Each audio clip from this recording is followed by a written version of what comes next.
Pete Hegseth is with me. He has extensive experience in the Mideast and in Israel. And Pete, I believe you have actually seen and gone to these tunnels that Hamas digs. Describe it. Terror tunnels down in the south. I've been down there multiple times. Hamas, for years, has spent millions of dollars that was supposed to be for humanitarian aid, and I think we have some of this footage, building tunnels from which they hope to strike southern Israel. It turns out the attack didn't come from tunnels, but the IDF has had to, year after year, identify and destroy terror tunnels built by Hamas. This is the one we were in, but some are large enough to drive vehicles in.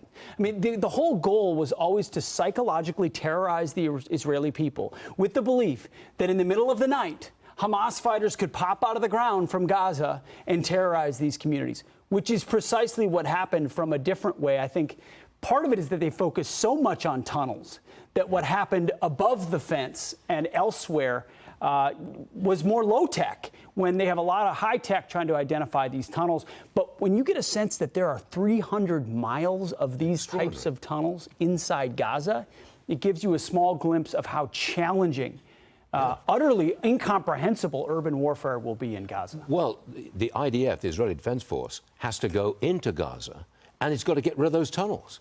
I can't imagine the problems of fighting house to house with tunnels everywhere. That's a huge complication, isn't it? And ask any guy that went house to house in Iraq and Afghanistan how difficult that is. Now add a modern city on top of it with, you know, a lot of the buildings in Iraq and Afghanistan, 2, 3, 4-story buildings. You're talking about 15, 20 stories above ground, and then tunnels underneath with booby traps, with rubble, with IEDs, with suicide bombers, with snipers.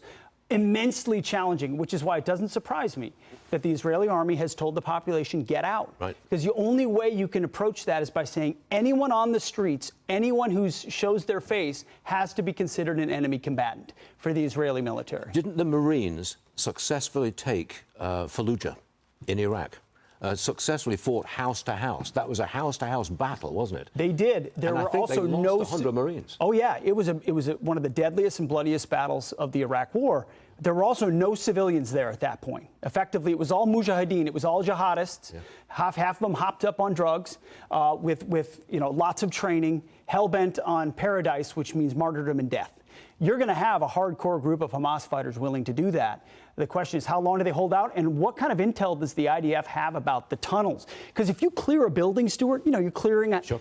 But then there's a tunnel underneath it, and you can refill that building. You're fighting over and over again city blocks that you thought you had cleared. That's extraordinary. Now, let's turn the tables, look at it from the other side for a second. What's the morality of what Israel is about to do in Gaza? There will be large numbers of civilian casualties. Women and children, probably. There already have been. What's the morality of that? You and I are both Christians. How do we view this? How do we view the morality of this situation? First of all, you have to view it through the lens of why this is happening in the first place, which is sheer evil and targeting of civilians. Yep. Israel's not going block to block in Gaza, if not for the murder and mutilation of 1,300 Israelis. So the responsibility lies at the feet of Hamas, first and foremost, and full stop. At the same time, that's why you're hearing Israel say, move out, civilians get out. And this is why we should be putting a ton of pressure on Egypt to make sure that checkpoint is open, so the Palestinians that want to flee can flee. Because I know, as Christians or as Jews, there is a dedication to preserving innocent life. People who are not guilty should not be found in the crosshairs. At the same time, Hamas uses human shields and they have hostages, which makes it impossible in the meantime. So this kind of house-to-house combat with preparatory strikes that you've been showing, airstrikes, is going to mean civilian casualties. It just is, especially with an enemy who hides weapons in schools and hospitals and puts headquarters next to them. It is an impossible choice, but war is the only choice right now. Now let's bring this home to Washington, D.C. We don't have a speaker. There's chaos in the House of Representatives. I'm fit to be tied because I think it's a real embarrassment for the Republican Party. It's a real embarrassment for Congress. I don't think you feel as strongly as I do. Do you? You know what? The Republican Party, no, I don't, is guilty of having independent thinkers who have principle. The Democrats are very good at walking in lockstep. They were elected to govern, and they can't govern. Well, they can't govern anyway because they don't control the Senate and they don't control the White House. So for the most, I'm not a hair on fire at this moment. You're not? It's not going to be Scalise. Maybe it's going to be Jim Jordan. I don't know. But you know what? In the meantime, Congress can't pass any really bad legislation. And I know that's a little bit of a surface level view, but it is maybe we'll get a better speaker out of the entire process, willing to hold Democrats' feet to the fire. And maybe that's Jim Jordan. I don't know, but I'm just not concerned about it right now. Yeah, you're really good on Israel and the tunnel fight. That was excellent. But then we get on to D.C. and the GOP and the House. Good heavens, Matt. And it's not important to you? I mean, it is, but it's a lot of inside baseball. They'll figure it out eventually. They will. Yeah.